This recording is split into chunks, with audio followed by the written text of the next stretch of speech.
Walk the crest of Mosul Dam on a still morning and the surface feels solid, 10 meters of compacted earth under your boots, a reservoir stretching to the mountains on one side, the Tigris Valley falling away on the other. Quiet. But drop below the crest, down into the concrete gallery that runs through the dam's base, and the quiet disappears. You hear it before you see it. The grind of drill steel boring into rock, the hiss of pressurized cement, the rhythmic thud of pumps that haven't stopped in 40 years. The air is warm and damp, tinged with sulfur. A technician stands over a borehole in the gallery floor, watching a gray slurry pour into the darkness below. He's been watching holes like this swallow cement his entire career. Some of them never fill. This is Mosul Dam, northern Iraq, 113 meters tall, 11 billion cubic meters of water, cost up to $2.6 billion. When it opened in 1986, it was the crown jewel of Iraqi infrastructure, the largest dam in the country, built to power cities and feed a nation. 40 years later, the foundation rock is dissolving at up to 80 tons per day, and the U.S. Army Corps of Engineers has called it the most dangerous dam in the world. 6 million people live in the flood path between this dam and Baghdad. The only thing between them and a 20-meter wall of water is a cement curtain being pumped into rock that, by the laws of chemistry, will eventually dissolve it again. To understand how that's possible, you need to see what's underneath. They called it the greatest dam in the Middle East. 113 meters of earth and rock holding back 11 billion cubic meters of water, enough to drown 2 countries. 4 massive turbines generating 1,000 megawatts of power. A reservoir stretching 45 kilometers through the mountains of northern Iraq, feeding irrigation canals that were supposed to turn 100,000 hectares of desert into farmland. And every single engineer who studied the site told them not to build it there. They built it anyway. That was 1981. Since 1986, the year the reservoir filled for the first time, a team of 300 workers has been pumping cement into the foundation around the clock. 24 hours a day, 6 days a week, they have never stopped. Not for war, not for sanctions, not for the fall of a government, because the rock underneath this dam is dissolving. And if the pumping ever stops permanently, a wall of water 20 meters high will reach the city of Mosul in under 2 hours and kill up to 1.5 million people before it's done. The United States Army Corps of Engineers looked at Mosul Dam in 2006 and gave it a title no structure wants, the most dangerous dam in the world. That assessment was 19 years ago. The geology has only gotten worse. To understand how a nation builds a dam that requires perpetual life support, you have to go back to the 1950s, when Iraq first started looking for a place to tame the Tigris. The Tigris River delivered roughly 700 cubic meters per second past the dam site. 22 billion cubic meters a year of water that flooded in spring and vanished in summer. Iraq needed storage. And the narrow valley near the village of Aski Mosul offered the biggest reservoir any topographic survey could find. There was one problem: the rock. Starting in 1953, Iraq hired 6 international engineering firms across 3 decades to study the site. Sir Alexander Gibb and Partners of Britain identified the location. Harza Engineering of the United States came in 1960 and explicitly rejected it. The reason? Karst foundations. The rock was soluble. Water would eat through it. Harza recommended a completely different site. A Soviet team recommended a different location. A Finnish team studied it further. A Yugoslav team ran additional investigations. Every firm flagged the same geology. In 1974, Soletanche of France conducted deep geological borings and confirmed what everyone already knew. The foundation was gypsum, and gypsum dissolves. The Swiss Consultants Consortium was appointed as the official design team in 1978. Their assessment was blunt. The site was highly risky and would require routine continual grouting, meaning cement would have to be pumped into the foundation continuously, forever, just to keep the dam standing. Iraq chose the site anyway. The reasons were partly technical. Every alternative location in the region sat on the same geological formation, the Fatha Formation, which meant gypsum was everywhere. But the decisive reasons were political. Saddam Hussein wanted the largest possible reservoir, and this valley delivered it. General Taha Ramadan, the vice president, pushed for the location partly to create jobs near Mosul. And Saddam had a military objective. The reservoir would flood valleys used by Kurdish Peshmerga fighters, cutting off the Badinan region of Kurdistan, a center of armed resistance to Baghdad. Construction began on January 25, 1981, the first year of the Iran-Iraq War. A German-Italian consortium led by Hochtief AG broke ground on what Saddam named, with characteristic modesty, Saddam Dam. Cost estimates ranged from $1.5 billion to $2.6 billion, funded largely by Saudi Arabia. The dam body was finished by 1984, and then they did something that violated basic engineering practice. They started filling the reservoir in the spring of 1985 while the grout curtain, the underground barrier meant to seal the foundation, was still being built. They were pouring water onto a foundation they hadn't finished waterproofing. The main power station went online July 7, 1986. The reservoir filled, and the rock beneath the dam immediately began to disappear. During the first impoundment, monitoring instruments recorded 42 to 80 tons of dissolved rock being carried away by the seepage water every single day. Think about that number, 80 tons per day. That's not erosion on a geological timescale. That's a foundation being chemically digested in real time. Here's where the physics gets terrifying. The Fatha Formation, the geological unit beneath Mosul Dam, is approximately 250 meters thick at this location. It's a layer cake of trouble. Cyclic beds of gypsum, anhydrite, marl, chalky limestone, and claystone deposited millions of years ago in ancient lagoons. Gypsum is calcium sulfate dihydrate. Its chemical formula is CaSO4 with 2 water molecules. When water flows over gypsum, the reaction is simple. The calcium and sulfate ions separate and dissolve into solution. At room temperature, gypsum dissolves at roughly 2.5 grams per liter. That might not sound like much until you compare it. Limestone, the rock most people associate with cave formation, dissolves at about 1/40th that rate. Gypsum is approximately 100 times more soluble than limestone, and Mosul Dam has 11 billion cubic meters of water sitting on top of it, with a constant hydraulic head driving fresh water through every crack and void in the foundation. The water flows in unsaturated. It flows out carrying dissolved rock, and the cycle never stops. But gypsum isn't even the worst layer down there. Beneath the gypsum sits anhydrite, the same chemical compound, calcium sulfate, but without the water molecules. When anhydrite encounters water, it hydrates, converting to gypsum. And when it does, it expands, 30 to 50% volume expansion. That expansion cracks the surrounding rock, opening new fractures, creating new pathways for water, which dissolves more gypsum, which exposes more anhydrite, which hydrates and cracks open more rock. It's a self-reinforcing cycle. The water creates the damage that lets in more water. 4 distinct layers of brecciated gypsum, designated GB0, GB1, GB2, and GB3, exist at increasing depths beneath the dam. Breccia is what happens when dissolution cavities collapse. The overlying rock falls into the void, creating a chaotic jumble of gypsum fragments, anhydrite blocks, limestone flakes, and clay. These breccia layers are the geological record of previous collapses. They are also nearly impossible to seal with cement, because standard Portland cement cannot form strong physical bonds with gypsum surfaces. The dam's designers knew about the dissolution. That's why they built a grouting gallery, a concrete-lined tunnel running through the base of the dam, approximately 1,600 meters long on each wing.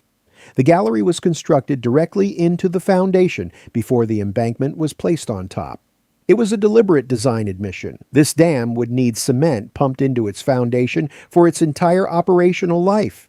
The grout curtain extends approximately 150 meters below the dam in a 3-line configuration, with a blanket grout reaching 25 meters deep. Workers drill downward through the gallery floor into the foundation rock, then inject a mixture of cement, bentonite, water, and additives under pressure. Pairs of piezometers, pressure sensors, upstream and downstream of the curtain monitor where treatment is needed. The threshold for concern is any borehole showing water flow greater than 75 liters per minute from a 5-meter test section. That threshold has been exceeded by staggering margins.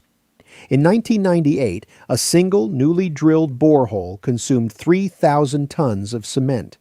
Another hole that same year absorbed 6,747 tons of grout mixture in one stage, taking 24 consecutive days to inject. One borehole recorded water flow of 1,500 liters per minute. That's 20 times the threshold, 20 times the level that's supposed to trigger alarm. Since 1988, the grouting operation has run 24 hours a day, 6 days a week, using 24 drilling machines simultaneously, employing roughly 300 workers in 3 shifts. Through 2019, the dam consumed approximately 122,000 tons of cement solids, pumped into a foundation that keeps dissolving it. Because here's the tragic irony: the grout itself doesn't survive. The sulfate-rich groundwater created by dissolving gypsum is chemically hostile to Portland cement. Sulfate ions react with cement compounds to form ettringite, an expansive mineral that cracks and degrades the very grout meant to seal the foundation. Engineers who re-drilled previously grouted holes found them still accepting grout. Recovered core samples showed that in some zones the original rock had been entirely replaced by friable grout material, cement that had degraded into powder. Some zones have been regrouted 4 and 5 times in a single year. The engineers are pumping cement into a hole that dissolves cement. Compare this to how a competent dam project handles soluble rock. Anchor Dam in Wyoming was built by the U.S. Bureau of Reclamation starting in 1957 on a foundation containing gypsum. They spent over $7 million trying to seal it. The reservoir has never held water. It remains essentially empty to this day. Quail Creek Dike in Utah collapsed catastrophically in 1989 when water found a path through undetected karst gypsum. The solution was a 600-meter-long cutoff trench excavated 25 meters deep, a physical barrier, not a chemical one. Multiple engineers recommended the same approach for Mosul Dam, a positive cutoff in the form of a diaphragm wall, a physical concrete barrier driven deep into the foundation to block water flow mechanically. The recommendation was made. It was rejected. Grouting was cheaper and faster, and now the dissolution is migrating. Satellite monitoring published in Nature tracked the dam's subsidence accelerating from 12.5 millimeters per year between 2004 and 2010 to 15 millimeters per year between 2014 and 2015, the period when grouting slowed during the ISIS crisis. The dissolution front moved approximately 17 meters per year eastward toward the principal spillway, following the 12-degree eastward dip of the gypsum beds, and the active dissolution zone deepened from approximately 70 meters below the surface to 160 meters. The problem is sinking deeper, spreading wider, and moving toward critical infrastructure. The grout curtain extends 150 meters down. The dissolution has now been measured at 160. It's below the reach of the only tool keeping this dam alive. That's the engineering. 40 years of pumping cement into rock that dissolves cement, while the dissolution front migrates beyond the curtain's reach and deepens beyond its depth. Every expert who has studied this dam, from the Swiss consultants who designed it to the U.S. Army Corps of Engineers who assessed it to the academics who've published dozens of papers on it, agrees on one point. In the words of Nasrat Adamo, the chief engineer who stood at the 1981 groundbreaking, grouting is a temporary solution, at its best. But the real story of Mosul Dam isn't just the geology. It's what happened when the engineers tried to sound the alarm, and who ignored them. And it's what the physics says happens to 1.5 million people if this temporary solution finally runs out of time. The warnings didn't start quietly. They started on day one. Nasrat Adamo was the chief engineer on the project. He was there when the first shovel hit dirt on January 25, 1981. Years later, he told the press, It was my concern since we started the first shovel. He wasn't whispering in hallways. He went on to publish 17 research papers and a 400-page book detailing exactly what was wrong with the dam's foundation, what would happen if maintenance failed, and what needed to be done about it. Nadir Al-Ansari, a professor of water resources engineering at Luleå University in Sweden, was involved in building the dam. He became one of its most vocal critics. His assessment was unequivocal. No matter how much grouting and maintenance, it is just going to delay the disaster. These weren't anonymous sources. These were the men who built the thing, and they weren't the only ones who knew. The geological investigations during construction contained errors so fundamental they border on negligence. According to a peer-reviewed analysis by Sasakian and colleagues, karstified rock layers at critical depths were described in the construction logs as normal marl and breaches. Terra rosa, a distinctive red clay that is a textbook indicator of karst dissolution, a signal any trained geologist would recognize, was misidentified in the field reports as bauxite. They looked at the evidence of a dissolving foundation and wrote it down as something harmless. The Swiss Consultants Consortium told Baghdad the site was highly risky. Harza Engineering rejected it outright in 1960. Black & Veatch confirmed the karstification concerns during construction in 1984. 6 firms across 30 years, every one of them flagging the same geology. The site was chosen anyway because the reservoir was big, the politics demanded it, and the war made it urgent. After the dam was built, the pattern continued. In 2002, a sinkhole opened 150 meters downstream of the dam's toe, 15 meters deep, 15 meters wide. Workers filled it with 1,200 cubic meters of material. It wasn't enough. They came back and poured in another 3,000 cubic meters in 2 separate operations. A hole that size, that close to the dam, that's not a maintenance issue. That's the foundation telling you it's leaving. The U.S. Army Corps of Engineers assessed the dam in 2006 and produced the report that gave Mosul its infamous title. Their language was careful, but their meaning was not. Highest internal erosion potential of any dam they had evaluated. The most dangerous dam in the world. They recommended completing Badouche Dam, a downstream safety structure that had been started in 1988 specifically to catch the flood wave if Mosul failed. Badouche reached about 40% completion before UN sanctions after the Gulf War shut it down. It has never been restarted.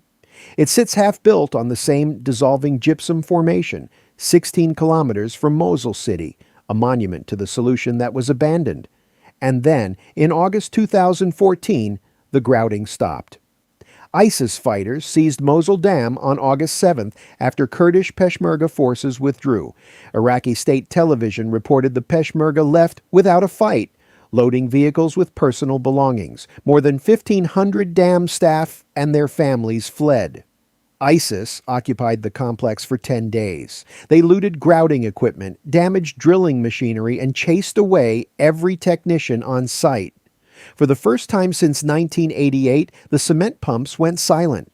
Nasrat Adamo, the man who'd been warning about this dam for 33 years, said it plainly. The machines for grouting have been looted. There is no cement supply. They can do nothing. It is going from bad to worse. President Obama authorized airstrikes on August 14th specifically to retake the dam. Over the next 72 hours, American F-15S, F-16S, F/A-18 Hornets, launching from the USS George H.W. Bush B-1 bombers and Predator drones hit more than 90 targets around the complex. Kurdish Peshmerga and Iraqi Special Operations Forces launched a ground assault on the morning of August 17th. By August 18th, the dam was recaptured. Obama called it a major step forward and added a sentence that revealed exactly how seriously Washington took the threat. If that dam was breached, it could have proven catastrophic. What the assessment teams found when they went back in was worse than the occupation itself. ISIS had booby-trapped the facility with IEDs and landmines. The driver of the first assessment vehicle was killed entering a rigged bathroom. Teams withdrew and waited for explosive ordnance clearance. When engineers finally got access, the data confirmed what the physics predicted. Sulfate concentrations in seepage water had spiked. Settlement in the grouting gallery had accelerated sharply. Subsidence across the dam jumped from 12.5 to 15 millimeters per year. The official assessment concluded there were almost certainly an unprecedented level of untreated voids in the foundation. The total grouting interruption, occupation, clearing, and restart, lasted approximately 45 days. Some reports suggest it took months for full maintenance capacity to resume. Half the workforce had quit because they hadn't been paid in over 5 months. 45 days. That's all it took for the dissolution to announce itself. The emergency response was massive. Italy's Trevi Group won a contract eventually worth 363 million euros. The U.S. Army Corps of Engineers provided oversight at a cost of $125 million. The Italian military deployed 450 soldiers for site security. Over 800 workers from 6 countries drilled 667,000 meters of boreholes and injected 40,800 cubic meters of grout over 3 years. They installed 500 monitoring instruments, trained 250 Iraqi engineers, and left behind 3 grout mixing plants and 5 years of spare parts. Colonel Philip Sechrist, the USACE Task Force commander, described the project with a phrase that should be carved into the dam's crest, effectively a construction project that never ends. The Trevi project bought time. It did not buy a solution. Carlo Crippa, Trevi's project manager, confirmed it. The dam showed no signs of immediate distress, but constant maintenance will be necessary, as the rocks of the foundations are prone to dissolution due to the circulation of water. The academic verdict, published by Al-Ansari and colleagues, was definitive. Grouting operations will elongate the life of the dam, but will not solve the problem. The international engineers left in June 2019. Since then, Iraq has been the sole guardian of the most dangerous dam on Earth, with a water ministry that receives less than 1% of the national budget, the smallest allocation of any ministry in the Iraqi government. U.S. General Sean McFarland said in January 2016 what every engineer in the room was thinking. If this dam were in the United States, we would have drained the lake behind it. Iraq can't drain the lake. 11 billion cubic meters of water supplies irrigation, electricity, and drinking water for millions, so the water stays, and the rock keeps dissolving. Now let's run the numbers on what happens when it can't be held back anymore. This is not speculation. These figures come from the U.S. Army Corps of Engineers, the European Commission's Joint Research Center, the U.S. Embassy in Baghdad, and peer-reviewed hydrological models. This is what the physics says happens. If Mosul Dam fails at normal operating level, reservoir at 330 meters above sea level, holding 11.1 billion cubic meters of water, the breach releases a peak discharge between 415,000 and 781,000 cubic meters per second. For context, the Tigris River's normal flow at this point is 700 cubic meters per second. The breach flow is up to 1,000 times normal. In the first minutes, the water accelerates through the canyon below the dam at approximately 40 kilometers per hour, a wall of liquid moving faster than most people can drive through a city street.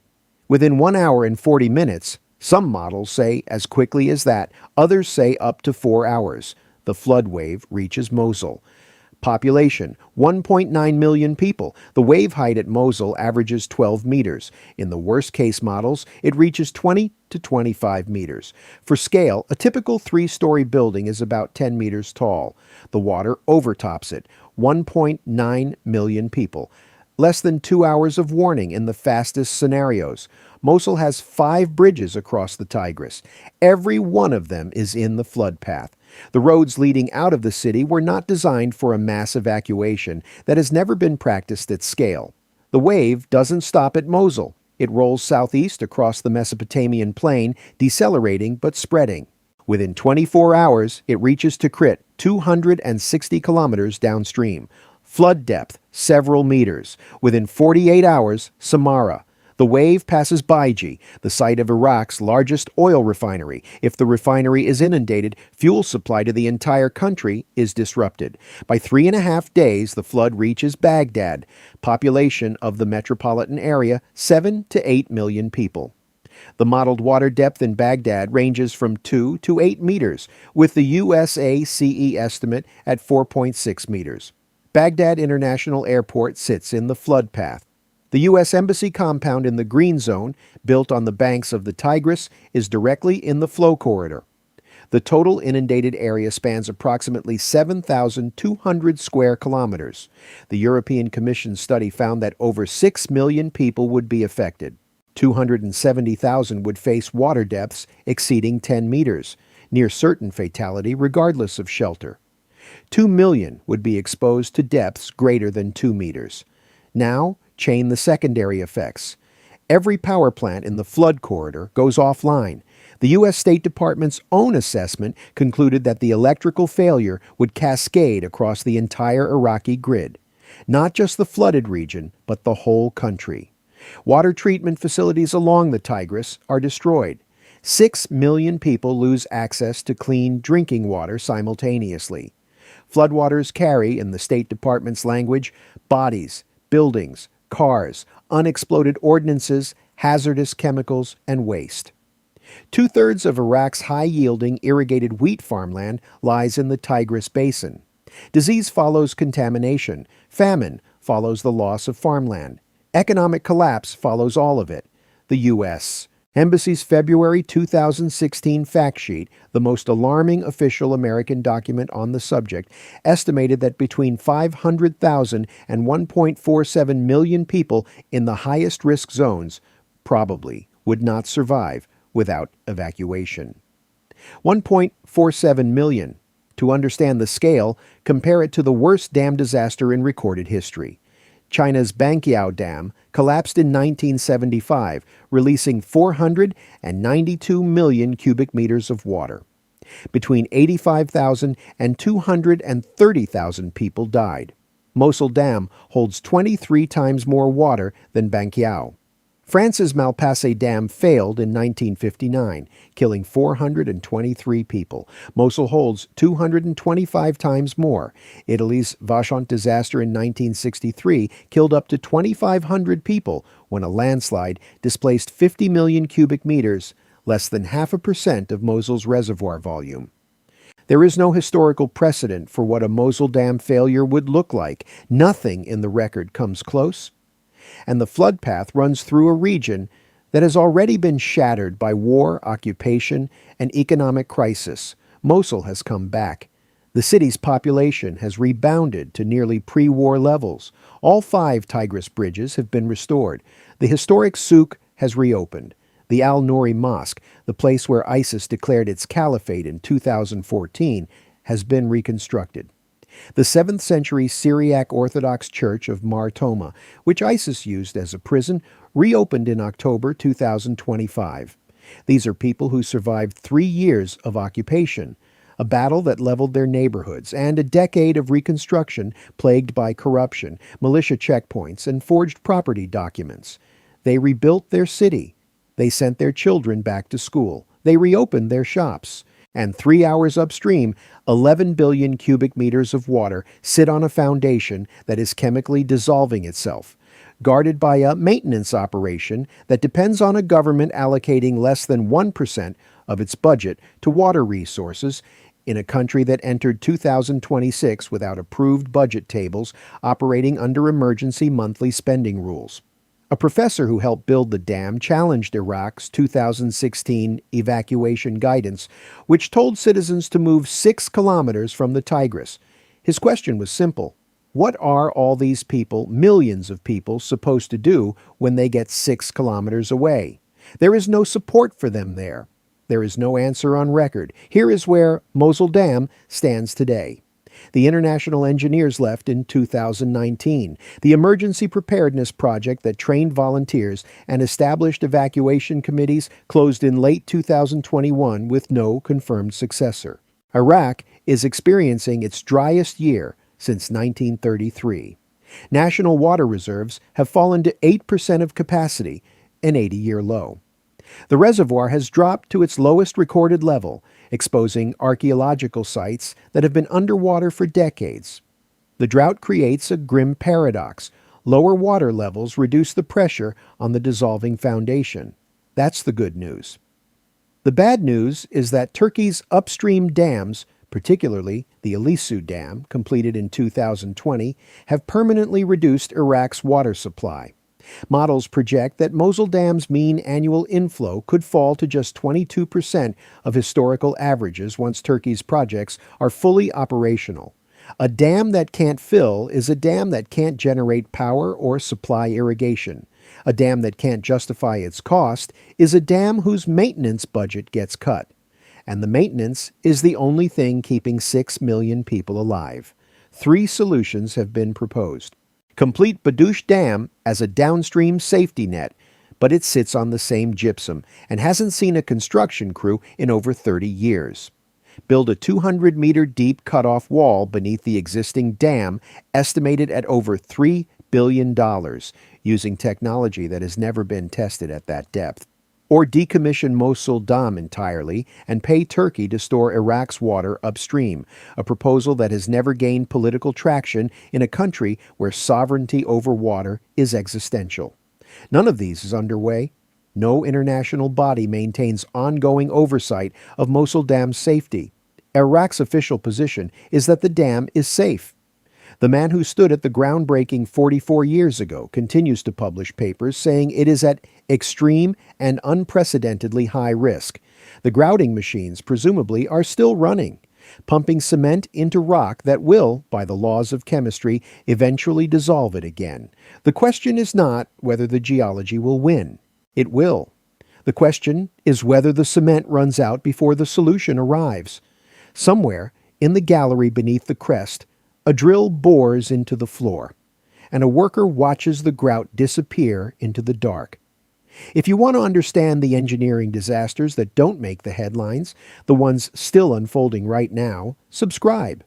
We cover the infrastructure failures no one else will explain at this level, and if you've ever worked on a project where the data said stop and the money said keep going, tell that story in the comments. You know exactly how this happens.